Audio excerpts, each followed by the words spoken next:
मैं समस्त व्याकरण प्रेमियों एवं प्रिय विद्यार्थियों का टीचर्स क्लासवे यूट्यूब चैनल पर हार्दिक स्वागत करता हूं। आज हम लोग संस्कृत व्याकरण में समास के भेदों के विषय में वर्णन करेंगे। इसके पूर्व भाग में, प्रथम भाग में हम लोगों ने समास के विषय में पूर्ण रूपेण परिचय प्राप्त किया। समास क्या है, समास की परिभाषा क्या होती है, समस्त पद क्या होते हैं, सामासिक पद क्या होते हैं, समास विग्रह क्या है और समास के कौन कौन से भेद हैं, इस विषय पर हम लोगों ने विस्तार से इसके प्रथम भाग में अध्ययन किया है। अब हम समास के प्रथम भाग पर चलते हैं, प्रथम भेद पर चलते हैं। वो प्रथम भेद है नंबर 1,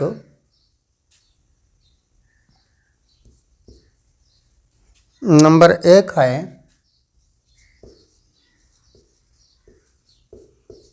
अव्ययी भाव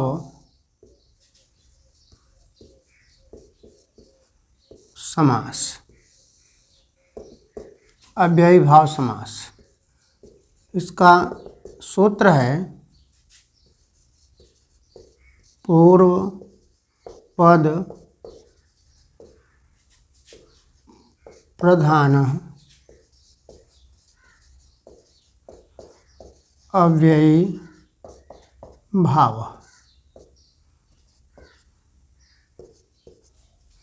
पूर्व पद प्रधान अव्ययी भाव, ये इसका सूत्र है। अब इसकी परिभाषा देखा जाए,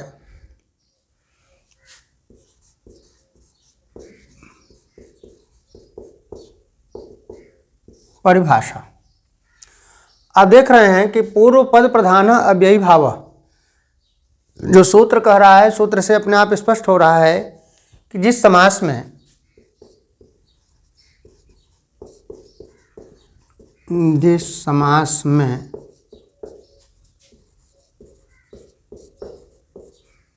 पूर्व पद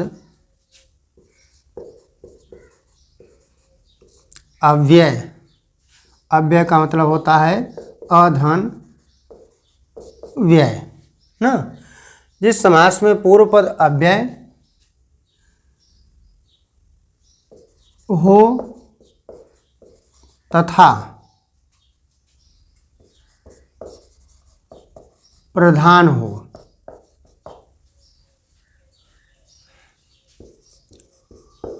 और उत्तर पद संज्ञा हो,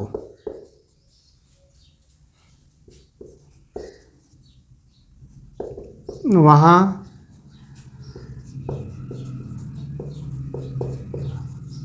अव्ययी भाव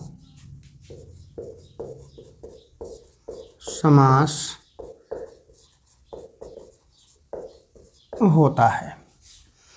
अब देख लिया आपने कि जिस समास में पूर्व पद अव्यय हो, उत्तर पद संज्ञा हो, उसे अव्ययी भाव समास कहते हैं।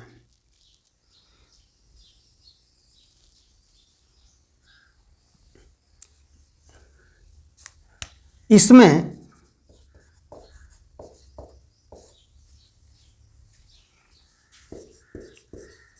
समस्त पद क्रिया विशेषण होकर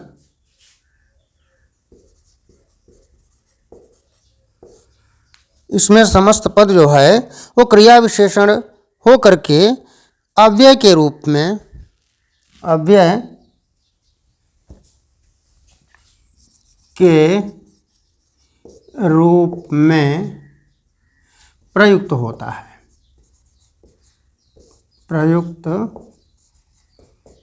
होता है।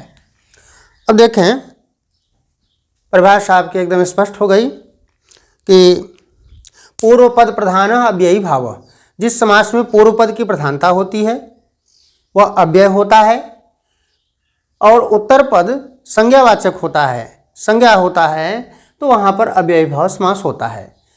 इसमें क्या है विशेष कि समस्त पद जो होता है, जो समस्त पद बनता है, संक्षिप्तीकरण जो होता है, तो वह समस्त पद जो है वह क्रिया विशेषण होकर के अव्यय के रूप में प्रयुक्त होता है, प्रयोग किया जाता है। अब इसको उदाहरण के माध्यम से आप देखेंगे तो स्पष्ट हो जाएगा। अनेक प्रकार के उदाहरण हैं और हर उदाहरणों में आपको अलग अलग समास विग्रह प्राप्त होगा, मिलेगा। उदाहरण आप देखें,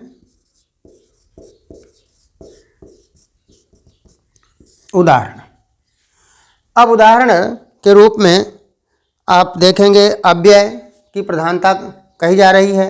अव्यय माने जो नष्ट नहीं होता, जो खर्च नहीं होता, जो समाप्त नहीं होता ना, उसे अव्यय, अ माने नहीं, व्यय माने खर्च होना, अव्यय।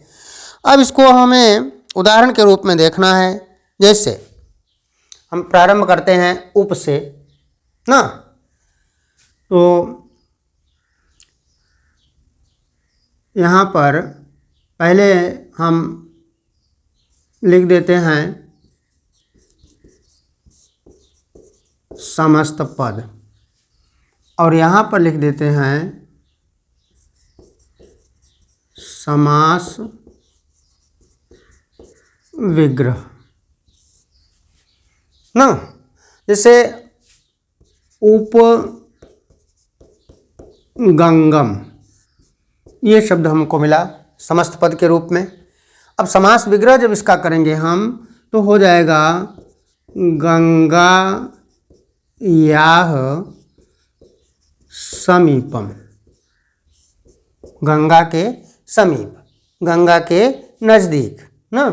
तो समस्त पद आपका जो बना उपगंगम बना ना। उप जो है वो समीप के रूप में प्रयुक्त किया जा रहा है। तो इसी तरह से उप कृष्णम। अब उप वाले जो भी आपको मिलेंगे उसमें इसी तरह की व्यवस्था आपको करना है। कृष्णस्य समीपम ना। उपशरदम, उपशरदम, जो भी आपको मिलेंगे इस पर शरदस्य समीपम। उपतटम, उपतटम मिल गया, तो तटस्य समीपम ना। देख रहे हैं, उपकूलम, उप पर अब जितने भी आपको संकेत मिलेंगे वो इस व्यवस्था यही रहेगी समीप के रूप में। कूलस्य, कूलस्य समीपम। देख रहे हैं, इस तरह के जितने भी उदाहरण हमको मिलेंगे सब इसी तरह से रहेंगे। तो उप, ये आपका उप जो है ये अव्यय है। देख रहे हैं, पूर्व पद में उप, तो पूर्व पद आपका जो है समस्त पद वाले में, क्योंकि संकेत इसीलिए लिख दिया गया है कि समस्त पद जो है क्रिया विशेषण होकर के अव्यय के रूप में प्रयुक्त होगा ना। तो ये जितने देख रहे हैं उप, ये आपके इधर विग्रह के समय समीप के रूप में प्रयुक्त किए जा रहे हैं। ठीक है। इसी तरह से उप के बाद हम लोग मान लीजिए प्रति पर चलते हैं, देख लेते हैं प्रति। तो प्रति से शब्द बनेगा जैसे प्रति दीनम, ये बन गया। तो इसका जब हम विग्रह करेंगे तो दीनम, दीनम, उसके बाद प्रति, दीनम दीनम प्रति, प्रतिदिनम। इसी तरह से जैसे प्रत्येक मिल गया, प्रत्येकम, तो हो जाएगा एकम, एकम प्रति। देख रहे हैं, प्रति। अब ये जो प्रति वाला है, प्रति आपका अब अव्यय हो रहा है ना। इस तरह से जो भी अब मिले तो प्रतिदिनम, प्रत्येकम ना, प्रत्यक्षम, ये प्रत्यक्षम, ये शब्द भी बनेगा। तो इससे हो जाएगा अक्षम,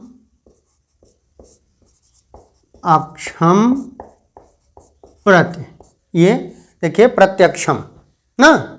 इस तरह से प्रति से संबंधित आप उदाहरण देख रहे हैं कि इसमें जो है प्रति, प्रति का मतलब ही है अपने आप ही संकेत हो रहा है प्रति, प्रतिदिन माने हर रोज ना।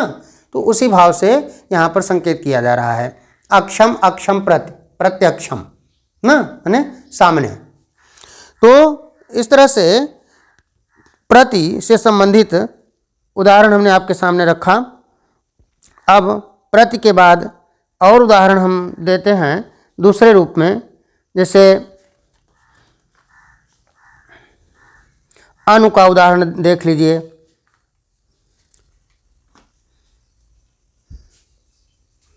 अनु, तो अनु से जैसे आप देख लें अनु रूपम, अनुरूपम तो हो जाएगा रूपस्य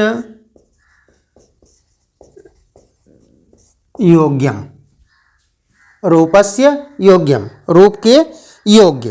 तो इसका आपका शब्द बन गया अनुरूपम। इसी तरह से अनु पर जैसे अनु विष्णु मिला हमको, अनु विष्णु, तो इसमें परिवर्तन हो रहा है। वो क्या हो रहा है? विष्णु। अब यहाँ पर पश्चात शब्द लग जाएगा, विष्णु पश्चात, विष्णु के बाद। अनु ही है, लेकिन चूंकि वहाँ पर रूप के योग्य, इसलिए योग्यम शब्द लगाना पड़ा। अनु विष्णु से विष्णु पश्चात ना। इस तरह से अनु से संबंधित आपका उदाहरण हो रहा है। इसी तरह से अति पर भी देख लें, कहीं कभी कभी आ जाता है अति निद्रम, अति निद्रम ये मिल गया। तो इससे हो जाएगा अति निद्रम ना। तो निद्रा संप्रति न युज्यते, ये शब्द आ जाएगा अति निद्रम ना, निद्रा संप्रति न युज्यते। अब अनुशब्द पर और देख लेते हैं, जैसे अनुरामम, अनु पर अभी जैसे हमने संकेत किया था, तो और एक उदाहरण अभी मिल रहा है अनुरामम। तो जैसे आपने अनु विष्णु किया था, वैसे अनुरामम भी हो जाएगा। तो रामस्य पश्चात, ठीक। इस तरह से उदाहरण के रूप में स्पष्ट करें। हमने आपको संकेत किया है कि जितने अव्यय होंगे सब पर कुछ न कुछ परिवर्तन होगा। अधिहरि, अधिहरि पर देखिए क्या संकेत लिख रहे हैं। अधिहरि का लिख रहे हैं अधिहरि ना।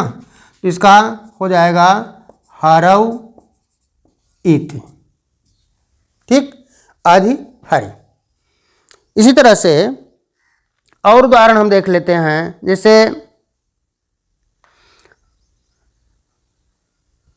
अधिकाशी,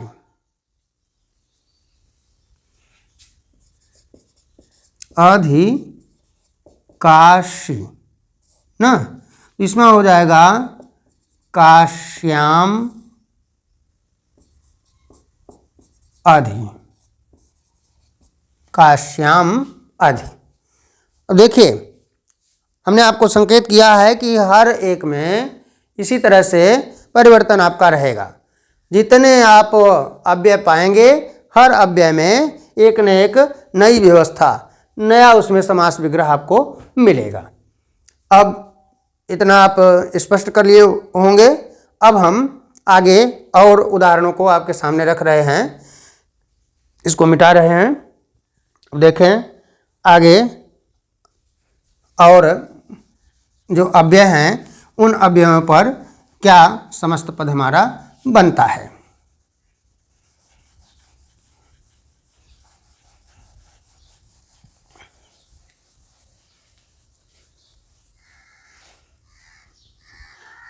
ये जैसे लिख रहे हैं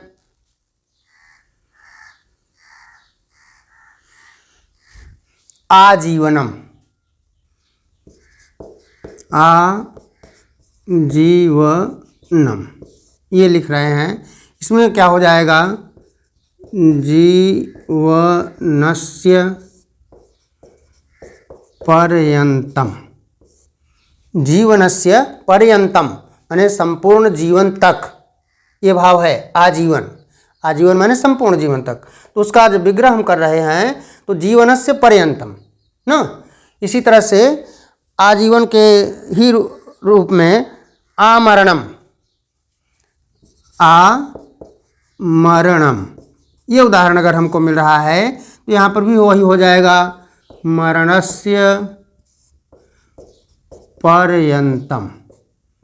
हाँ, आमरणम मृत्यु पर्यंत तक ना, मृत्यु पर्यंत तक, ये भाव आमरणम से आ अव्यय का प्रयोग करने पर हो रहा है। इसी तरह से इति शब्द पर देख लें,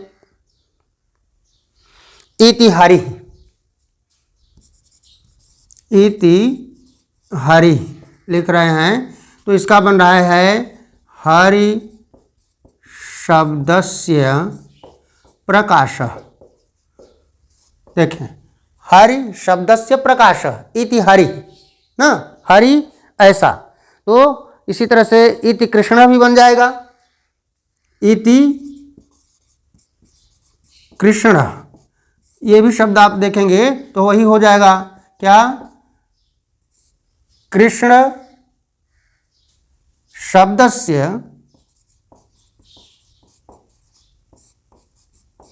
प्रकाशः ना, हरि शब्दस्य प्रकाशः, उसी तरह से कृष्ण शब्दस्य प्रकाशः। अब उप की व्यवस्था हमने आपको दे दिया है। अब आगे देख लीजिए,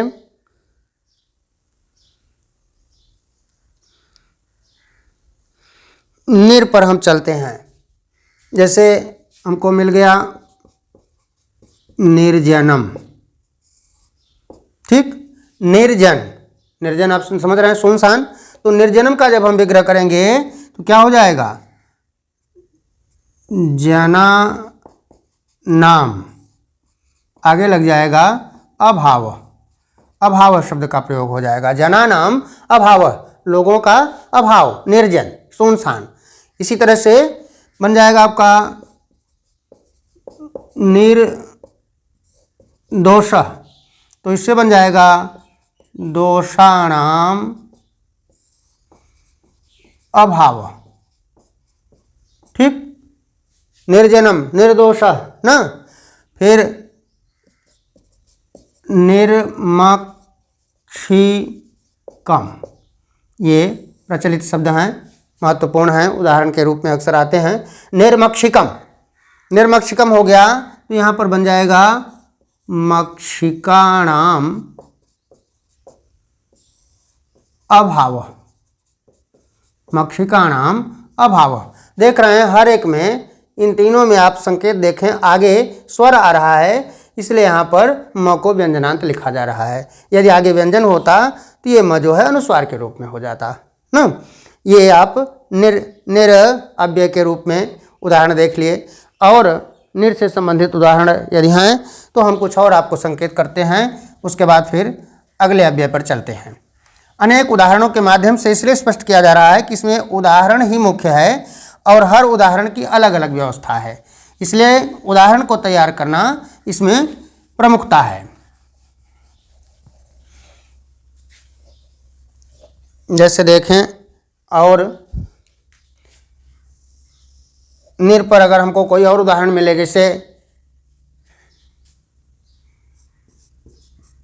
निष्पाप ये शब्द मिल जाए तो क्या बन जाएगा,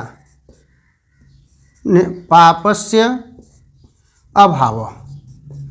बहुवचनांत अगर करेंगे तो पापानाम हो जाएगा, पापस्य अभाव, पाप का अभाव, निष्पाप ना।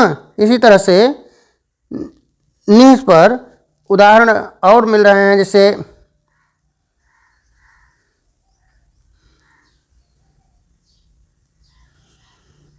अपने से समझ लें। जैसे निर्धनः मिल गया, निर्धनः ना, तो क्या बन जाएगा?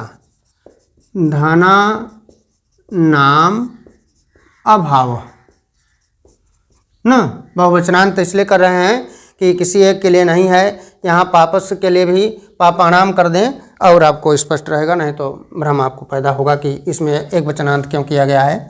तो पापाणाम कर दीजिए और आपको ठीक रहेगा। पापाणाम ना, ये पापाणाम अभाव। अब देखें निर्धना भी हो गया। अब निर पर हमने कई उदाहरण आपके सामने रख दिया। अब आगे देखें अन्य अव्यय और कौन सा है जिसको कि संकेत किया जा सकता है, वो है प्रति। इसके पहले संकेत हो चुका है।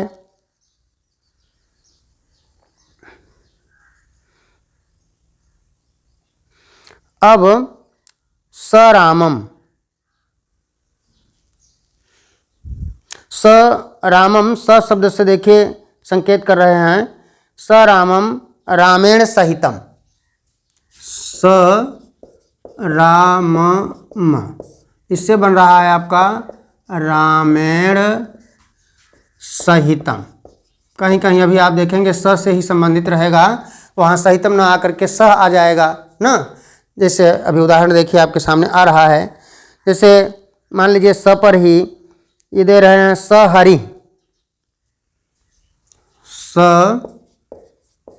हरि ये मिल रहा है। तो यहाँ पर देखेंगे आप तो हो जाएगा हरेह सादृश्यम। सादृश्य शब्द का यहाँ प्रयोग देखिए हो गया। सादृश्य भी समानता के रूप में ही है। हरेह सादृश्यम, हरि के समान। इसी तरह से सक्षत्रम शब्द आता है, सक्षत्रम ना, तो इसका क्या बन रहा है देखें, सक्षत्रम, सक्षत्रम ये शब्द है। तो यहाँ पर बन जाएगा क्षत्राणाम, लेकिन आगे चूंकि व्यंजन आ रहा है क्षत्राणाम समृद्धि, ये शब्द आपका बन रहा है। क्षत्राणाम समृद्धि माने क्षत्रियों की रिद्धि, क्षत्रियों की समृद्धि, संपत्ति ना। क्षत्राणाम समृद्धि, और कहीं कहीं पर संपत्ति शब्द भी मिलता है। क्षत्राणाम संपत्ति, संपत्ति ये तो दोनों प्रयोग आप कर सकते हैं। क्षत्राणाम समृद्धि, क्षत्राणाम संपत्ति ना, क्षत्रियों की संपत्ति, इस भाव से है इसमें सक्षत्रम। फिर ससखी, ससखी इसको समृद्धि को न करके संपत्ति ही कर देते हैं, दोनों रूप में आपका सही है संपत्ति। अब अभी हमने संकेत किया सखी ना, सखी संकेत किया आपको, तो इसमें क्या हो जाएगा सख्या, सख्या सह। अब यहाँ पर देखिए साथ के रूप में प्रयोग हो गया, सखी के साथ। सख, सखी शब्द जो है वो मित्रता के भाव में है, सख, सख्या सह। इसीलिए आ रहा है जैसे सुभद्रम, सुभद्रम, सु शब्द आ रहा है भद्रम, सुभद्रम ना। तो यहाँ पर हो जाएगा भद्राणाम। अब यहाँ पर भी समृद्धि शब्द आपका प्रयोग हो रहा है, भद्राणाम समृद्धि ना, सुभद्रम, भद्राणाम समृद्धि ना। दूर शब्द से अभी हमने संकेत किया था आपको, दूर शब्द आया था, देख लेते हैं उदाहरण और एक दो चार जो हैं आपके सामने रख देते हैं। अब आप देख रहे होंगे कि अनेकानेक उदाहरण आपके सामने प्रस्तुत हो गए और सभी उदाहरणों में कुछ न कुछ भिन्नता आपको मिल रही है। इसलिए उदाहरणों पर विशेष ध्यान रखेंगे। कुछ ऐसे उदाहरण संकेत कर रहे हैं कि जो आपको जल्दी किताबों में नहीं संकेत होगा, नहीं मिलेगा। जैसे है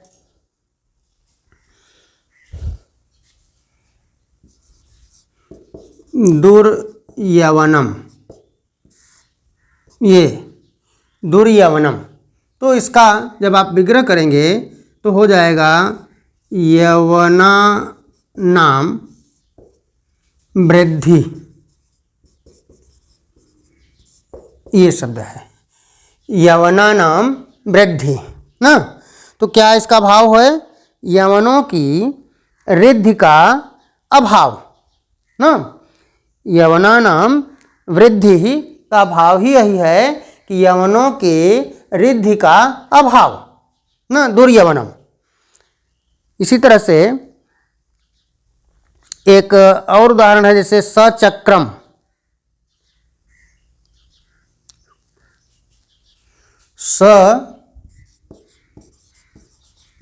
सचक्रम, इसका बनाएंगे आप तो हो जाएगा चक्रेण युगपत। चक्रेण युगपत माने चक्र के साथ ना, सचक्रम, चक्रेण युगपत। तो अलग अलग उदाहरण इस तरह से संकेत किया जा रहा है जिससे कहीं भी कोई भी उदाहरण आए तो आप इसको स्पष्ट रूप से कर सकें ना, कहीं भी कोई भी भ्रम की स्थिति इसमें न पैदा हो। जैसे कभी कभी मिल जाता है, अभी हमने सुपर आपको बताया था, सुभद्रम एक उदाहरण अभी आपको दिया है शायद, सुभद्रम ना। कभी कभी सुमद्रम भी आ जाता है शब्द, सुमद्रम ऐसा भी आ जाता है, सुमद्रम। तो यहाँ पर हो जाएगा मद्राणाम समृद्धि, मद्राणाम समृद्धि ना। देखिए प्रयास हो रहा है कि कोई भी अव्यय आपसे बचे ना, सबका स्पष्ट रूप से आपके सामने पूर्ण रूप में प्रयोग हो जाए, जिससे किसी तरह से कोई भी शंका की स्थिति न रहे। देख रहे हैं कि कई उदाहरण हमने आपके सामने रख दिया। इन उदाहरणों के माध्यम से अब आप अच्छे ढंग से कोई भी उदाहरण आए, कोई भी समस्त पद आए, चाहे समास विग्रह करने को आए, आप अच्छे ढंग से उसको कर लेंगे। यथाशक्तिम बहुत ही प्रचलित एक उदाहरण है, यथाशक्तिम। इसका जब विग्रह करते हैं तो आप देखते हैं शक्तिम अनतिक्रम्य, शक्तिम अनतिक्रम्य ना। यथाशक्ति माने सामर्थ्य या शक्ति के अनुसार, शक्तिम अनतिक्रम्य का भाव यही होता है कि शक्ति या सामर्थ्य के अनुसार ना, शक्ति या सामर्थ्य के अनुसार।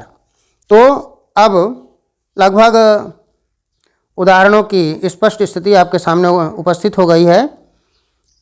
अब हमें लगता है कि हर अव्ययों का प्रयोग कर दिया गया है।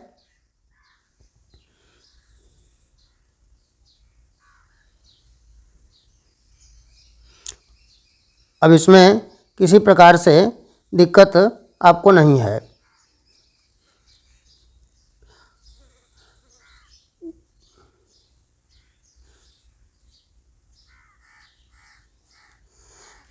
एक कभी कभी आप नहीं पाए होंगे, एक उदाहरण और देख रहे हैं आपको, अनुजेष्ठम, ये देख लें, अनुज्येष्ठम, ये शब्द है अनुज्येष्ठम ना। ये जो अनुज्येष्ठम है, इसका जब हम विग्रह करते हैं तो बन जाता है, देखें, ज्येष्ठस्य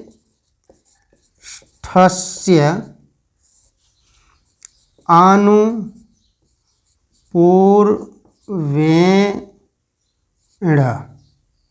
अनुपूर्वेण ना, अनुपूर्वेण, ज्येष्ठस्य पूर्वेण, ये आपका शब्द बन जाता है, माने ज्येष्ठता के क्रम में, ज्येष्ठता के अनुसार।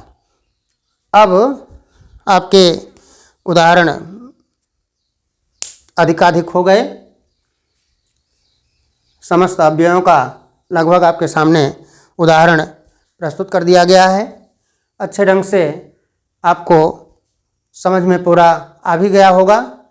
इसमें ध्यान यही रखना है आपको कि जो आपका समस्त पद रहेगा वो किसी न किसी अव्यय से जुड़ा हुआ रहेगा, क्रिया विशेषण होकर के वो अव्यय के रूप में प्रयुक्त होगा। जो आप समास विग्रह करेंगे, समास विग्रह में आपको विशेष ध्यान रखना है कि हर अव्यय का कुछ न कुछ समास विग्रह भिन्न रहेगा, अलग रहेगा।